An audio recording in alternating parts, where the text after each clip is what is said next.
You're listening to the ESO Network, your station for all things geek.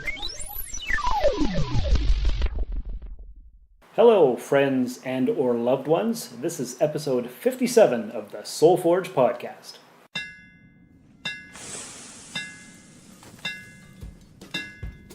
Welcome to the Soul Forge, a place of silent mystery, quiet contemplation, and outright mayhem.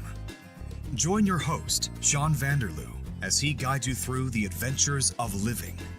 Together, we'll talk about life and love, sex and dating, joy and heartache, memories and loss, and so much more. Don't worry, it's not nearly as pretentious as it sounds. Get ready for life, the universe, and everything on the Soul Forge.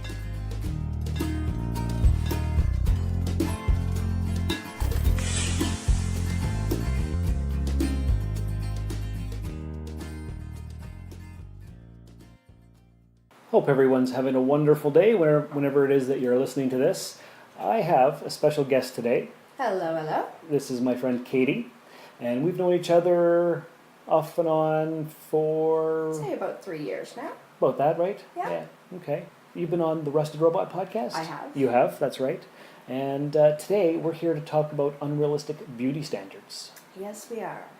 Okay, so how did this topic come about? Well, last week I shared a photo of some crazy girl who sent me a friend request.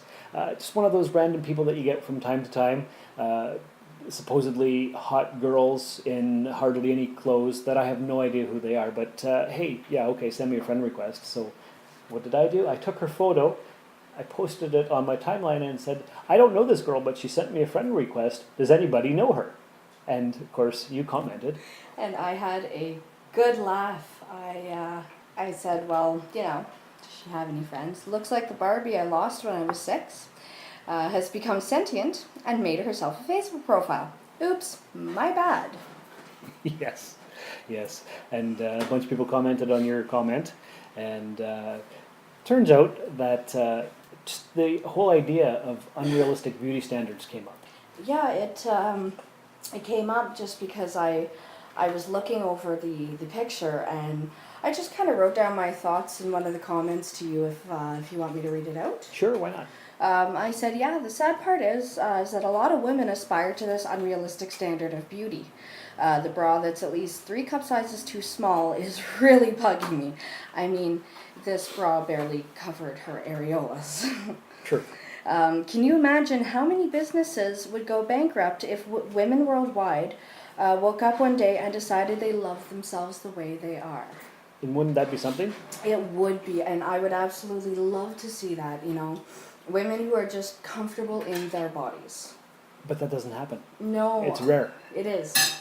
And it takes a lot of work to get there.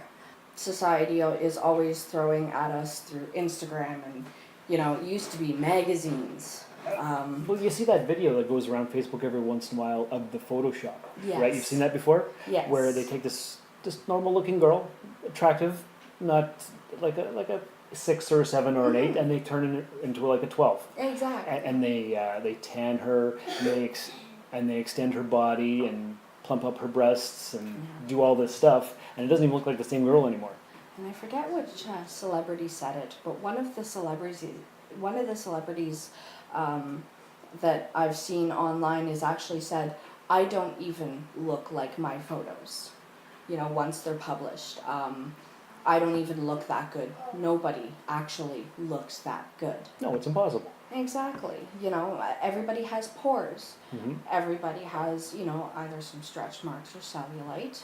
And Photoshop is a wonderful thing, but it's not real. No, not at all. So that when you see these actresses in real life, or these models in real life, not that I've seen very many famous people up close, but when you see them in other TV shows or whatever, like for example, what's her name? Charlize Theron. Mm-hmm. Remember when she was in Monster? Yes. And she just didn't do makeup. Yeah. It didn't even look like her. Exactly. It's all about the look you project. That could also be, you know, a good kind of projection, especially if you're trying to gain confidence. What do you mean? if most of the time you're going out, just in PJs, stuff like that, sometimes it'll help you get that little confidence boost to, maybe dress up, put on a little makeup, but not to try to look like the magazines. Right, so what you're saying is if you normally go out just being slobby or whatever, and then you decide to change, put on a nice pair of jeans and a blouse or something, do your hair and makeup, nothing fancy, but just a little bit more than splash pants and a tank top or whatever. So, yeah, just a little minimal effort can make a huge difference. You know what? I think I can agree with that because, for example, when I go out in t-shirts and shorts and sandals, it's just whatever. But when I put on jeans and a button-up shirt, there's more confidence. I feel like I'm more put together, even if I don't feel it inside. Exactly. It kind of translates to the inside. It does, and it's, I like the term fake it till you make it, because eventually it's not going to be fake anymore. That's the thing. And that's the beauty of it, is it's eventually it doesn't become fake. You've been going through something similar? Yes, I definitely have. It's been quite a road, for sure. You want to tell us about it? Well, for a while I was under a cloud of depression. I was a lot heavier than I was, and it was really wearing on me. I felt really ugly, like worthless. Really? Yeah, it wasn't a good time. So I decided I need to do something about this because I'm seeing all these people everywhere, on Facebook. I used to have an Instagram and I stopped because of that. There's a lot of cosplayers, models on Instagram, and they have 10,000 likes per photo, and they look perfect like a magazine all the time, and it was just running me down because I'm like, I'll never be like this. Why? And I kept, and it just kept running me down. So I decided one day I need to do something about this because, even if I have to fake it, because I don't feel good in my skin. So even when I didn't feel like it, I would start putting on nicer clothes. I would start putting on just a little bit of makeup, and I would go for walks because I said I'm tired of having to lug all this weight around. So maybe if I spend a little time lugging the weight around, some of the weight will go away. And it did.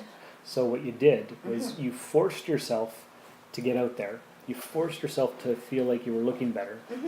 And sometimes that's what you have to do. You have to force yourself, drag yourself out, pick yourself up by the coattails or whatever that expression is that people say, and just make yourself do it. Exactly. And a lot of times I didn't feel like it. I'm walking around the lake and I'm going, I still feel like crap. I still feel like this is not working, that I'm never going to be the person that I see inside, but that isn't reflected in the mirror. Right. And it did take a long road. It's been a good year now. Is that right? Yeah. Okay. And so far I've lost about 40 pounds. That's good. It's a good healthy amount. Yes, for And sure. just from walking?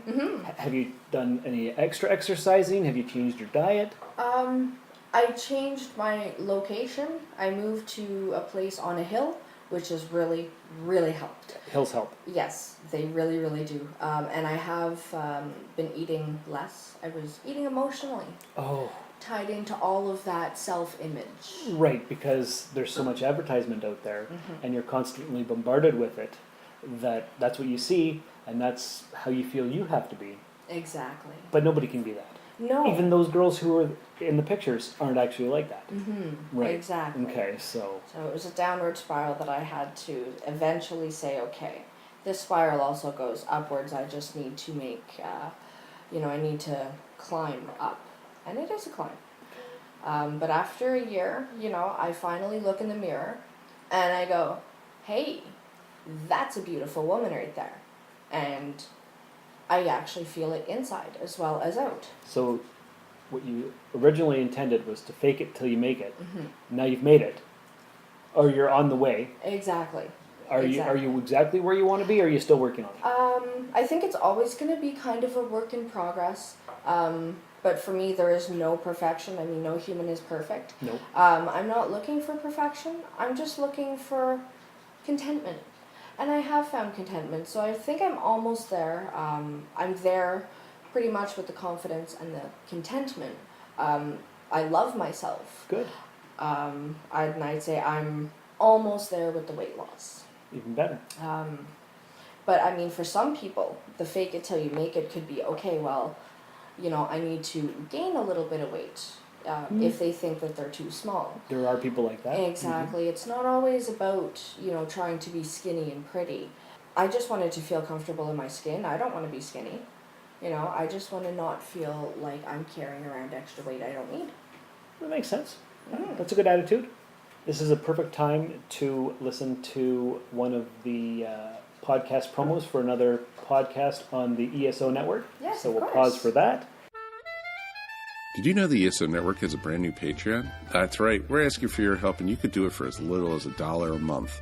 Don't fret, all your favorite shows will still be available for free as always, but you can get exclusive podcasts and more not heard anywhere else but on our Patreon. To sign up for the ESO Network, Patreon's easy. All you have to do is go to esopodcast.com and click on the link. With your support of the ESO Network, it's you who will reap the rewards.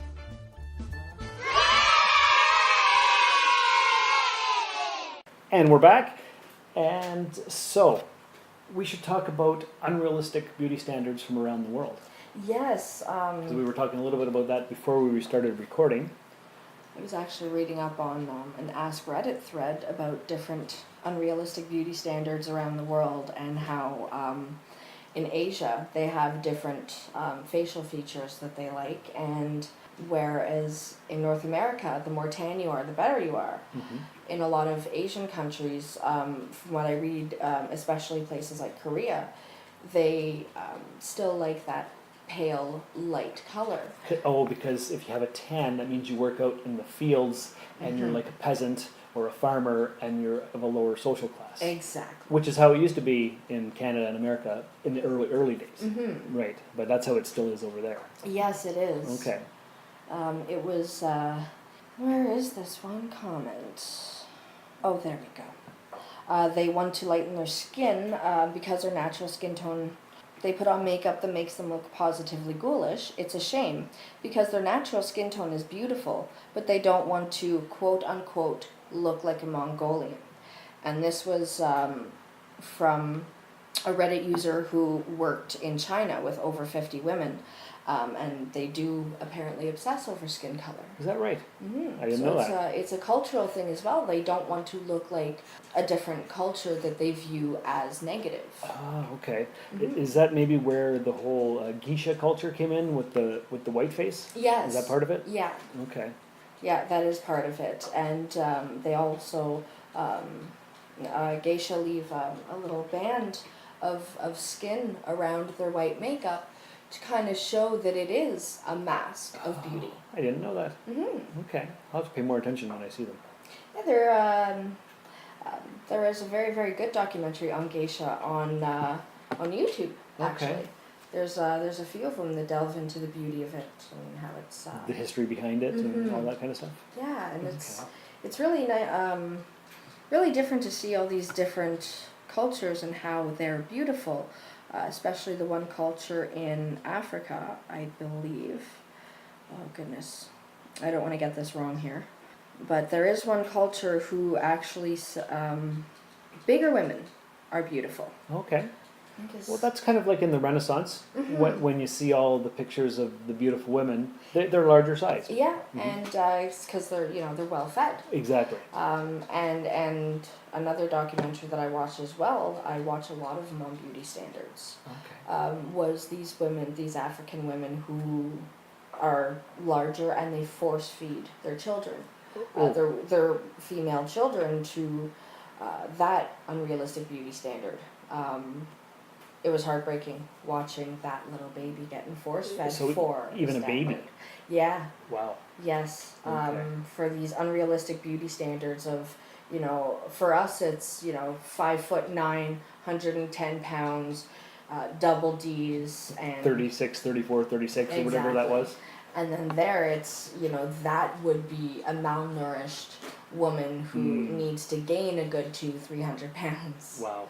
Yeah. Okay, and this is a tribe in Africa, or? There's some in Africa, and there is as well in Europe. I'm thinking Lithuania, but that doesn't sound right. Latvia? Yes. I think you told me. Yeah. Is that right? Yes, starts with an L. Oh goodness, I can't Well, remember. we'll say it's either Lithuania or Latvia. Yes, something Or like that. How about Luxembourg? Is that right? That's the only out countries I can think of. Yeah. I'm trying to find the comment as well, and I can't. Well, there's so many Oh. responses there. Mauritania? Mauritania? There we go, Mauritania. Oh, that doesn't start with an L at all. But there is one that starts with an L Okay. that I watched a documentary on that had that. Yeah, it's really interesting how they... And it's funny how different cultures have different standards and different eras of time as well. I was just watching, I just remember what it was actually. It's on Netflix. It's a 4-part series on, it's called The Ascent of Woman. And it talks about how women have been seen in various cultures since the dawn of history. And there was, I think she was 84. It was either China or Japan that she was from. And when she was a kid, she had her feet binded or bound or whatever. Yes, and the Chinese lotus feet. Yes, and they kept wrapping it and making it smaller and smaller, and they would do it until she cried out in pain. And her feet were actually larger than the normal size because she didn't go through with it the entire way, but she still, when they were showing her walk, she was hobbling down the stairs. She was 84 years old, she could hardly move around, and she had these tiny feet in a weird shape. And that's and she was at the very tail end of it when they finally outlawed it. Yeah, I've seen examples of that too. Probably the same lady. I think she's pretty famous around the world for being the last one. It was something like that. Yeah. And I think there was something about being able to fit the feet in a teacup. Oh, they didn't say that on this show, but they did show a lot of the different shoes and how they're all curved like this, and how would you put your foot in there? It's supposed to be reminiscent of a lotus blossom. It just looks... Ouch. Yeah. Yeah, and I guess because they can't move around as much and they're almost helpless, that was a beauty standard because they got to be waited on by their men. Exactly. So.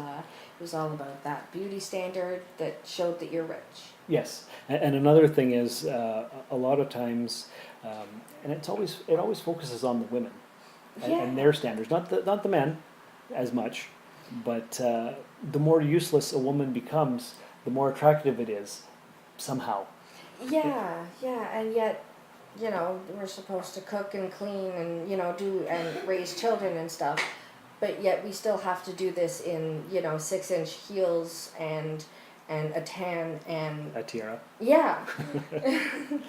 Right. So it's unrealistic, and as we were talking about this, and all the comments we got on that original photo that brought up the conversation, there was nothing about men's beauty standards. No, it's a lot less talked about, and it seems like there are no beauty standards for men, but there kind of are in a way. Like the guys who go to the gym. Yeah. They're rippling out of their shirts, or right now it's the big full beard. Yes. I'm actually a little guilty of projecting a male beauty standard onto my own boyfriend. He grew out a full beard for me. I mean, it looks great. It does. He was just here not too long ago before he went to work, and he looks like a lumberjack with his long flowing hair and his big full beard. Yeah. Yeah, and he said that this is the first time he's ever grown out a full beard. Yeah, and for a while he wanted to shave it off, but he kept it up, for me. And You love it. I do. I really do. What does he think of it? For him, He's just doing it for you? Yeah, he's mostly just doing it for me, but he doesn't dislike it. It's sort of a meh thing right now. It's like, okay, well, it's there, and it's, too much of an effort to chop it off, so why not just, keep the woman happy? Well, sure. Yeah, that makes sense. And he looks good in it. Not everybody who grows out a full beard looks good in a beard. Exactly. Like, I can grow a nice full beard. I don't think I look good in it. Do I? I don't know. See, that's one of those things that I'm not super confident about. and I don't have a full head of hair. And really, it's up to how you think you look. Mhm. You know, if you don't think you look good in a full beard, don't grow a full beard. You know. Usually I just have the goatee because Yeah, that's how I feel the most and comfortable. the goatee looks very good. Well, thank you. You're welcome. Yeah, so there's that. I would like to have like a full head of hair, but I've been balding since my late 20s. That seems to be a big beauty standard for men. Yeah. Is the balding, and personally, I don't see the problem with it. I mean, you know, you decided to do the buzz cut instead of the comb over, which I think is the better choice. Right, because it hurt me on a deep fundamental emotional level when I realized that I was never going to have the full head of hair, the long flowing locks. No, I got a bald spot, and so what do? Shave the whole thing off. Don't worry about it. I was never going to do the comb over. Because I remember seeing teachers when I was in public school, and they'd have like 12 inches of hair in a spiral on their head, and they're not fooling anybody, and it just looks sad. And my grandfather did the comb over for a long time, and I think it took him till almost 80 years old to decide to stop with the comb over. Is that right? And that seems to be like a hardwired thing in our society, is the baldness, and I'm going, okay, you know, and I think even men too can take advantage, I guess, of, you know, trying to get a little boost, you know, instead of, you know, shave the comb over, you know. Right. If you're balding, just, that's, you know, it is what it is, and be confident in who you are. That's what I'm doing. See, I would love to have the full head of hair, but I don't, and so I had to accept it. And I personally think you look good the way that you are, and if you had the full head of hair, for me, I personally, I can't quite picture it. I've got some pictures on Facebook when I was in my early 20s, and what was it? A few years ago, somebody sent me a picture of when I was 20 or something, and I had the full head of hair. It was clean shaven. It was university, and I was like, huh, I actually look pretty damn good at 20 years old, but I didn't feel like I looked good. You know, just like some geeky dweeb guy. But no, it was looking back 20 years later, I'm like, oh, I was kind of hot. You know, I don't feel that way now about myself. But when I shave the head and have a clean shaven face with just the goatee and put on a nice dress shirt, I'm like, okay, I look all right there. Yeah. Well, and it's you know, carry that feeling over of seeing yourself at 20 and going, I look hot.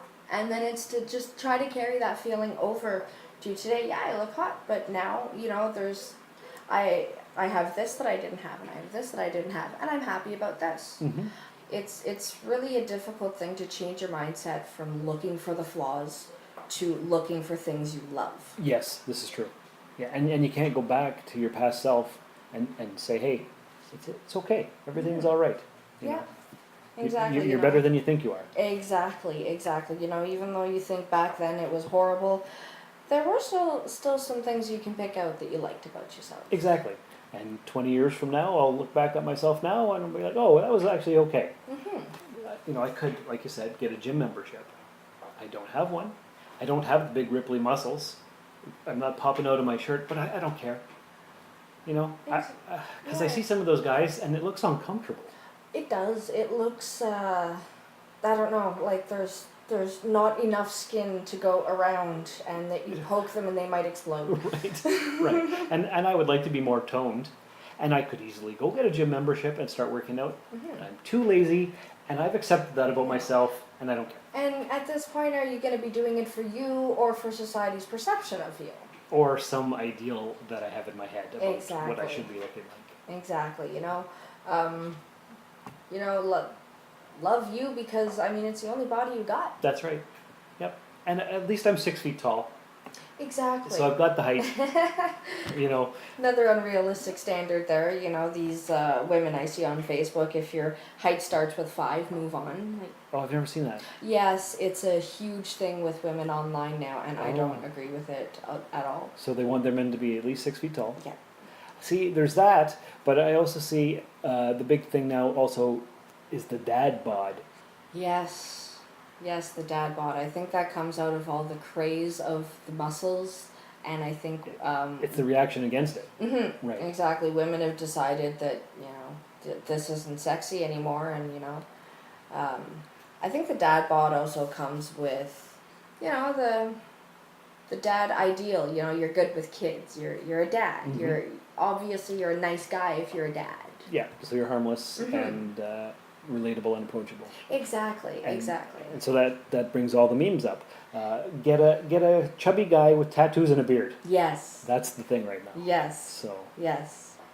Well, I got one of those. I mean, he's not that chubby. He's still pretty lean, but he's got a bit of a pouch. Yeah. Well, how long have you guys been together? 3.5 years now, almost. Is that it? Yeah, we met each other. I actually met you a few months after I met him, because we met each other when me and Dan were first dating. Okay. Yes. Yes, all through the comic book shop group of people and Yes. D&D and all that good stuff. Yeah, I'm thinking of going this Sunday to game night. Ooh, there you go. It's been a while. Yes. Yes. Yeah, I miss Josh and Katie. Yeah. Actually, I'm going to go see them later today to do another podcast of The Rusted Robot. Oh, nice. Yep. So that'll be all right. I'll definitely say hi to them for me. I certainly will. And so I guess in conclusion, basically just be happy with who you are, would you say? Yeah, just be happy in who you are. You know, don't look to outside sources for your confidence. Find it in yourself. And if you need to, fake it till you make it, because eventually you're going to see one day you've made it. And you've done just such a thing. So you're living proof that it can happen. It definitely can. So congratulations on the transformation and feeling better. Well, thank you very much. And now here's Mark Marin with a reminder that you can find the Soul Forge on Spotify. So I wanted to remind you once again that you can listen to this show and other podcasts on Spotify. And now it's easier than ever. Just open the app on your mobile device or desktop, click on Browse, and then click on the podcast section.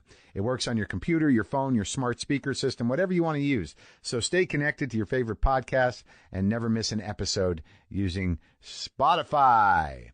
Thank you for that, Mark. So this concludes episode 57 of the Soul Forge podcast. I'd like to thank Katie for coming on the show and being a guest and telling us some of her life stories. Remember, share and like the Facebook page. Find us on the web at soulforgepodcast.com. I'm on Twitter and Instagram at Darth Vaderloo. Once again, thanks for stopping by the Forge. And remember, working on yourself is not selfish. This has been another episode of the Soul Forge Podcast. Contact the show by emailing soulforgepodcast@gmail.com or by tweeting soulforgepod on Twitter. Visit us at soulforgepodcast.com, and remember, the best way to show your support is by leaving a 5-star review in the iTunes Store. And, if you would, please check us out and like us on Facebook. The Soul Forge Podcast was written, produced, scored, edited, engineered, and directed by Sean Vanderloo. Find me on Twitter and Instagram at Darth Vaderloo. For more great content, you can listen to my other podcast, The Rusted Robot. Thanks for stopping by the Forge. We'll keep the fires lit until your next visit. I could do this all day. This has been a broadcast of the ESO Network. Be part of the crew and help support our shows by donating to our ESO Patreon or by shopping through Amazon.com or the TeePublic Store, which can all be found at www.esonetwork.com. The ESO Network, your station for all things geek.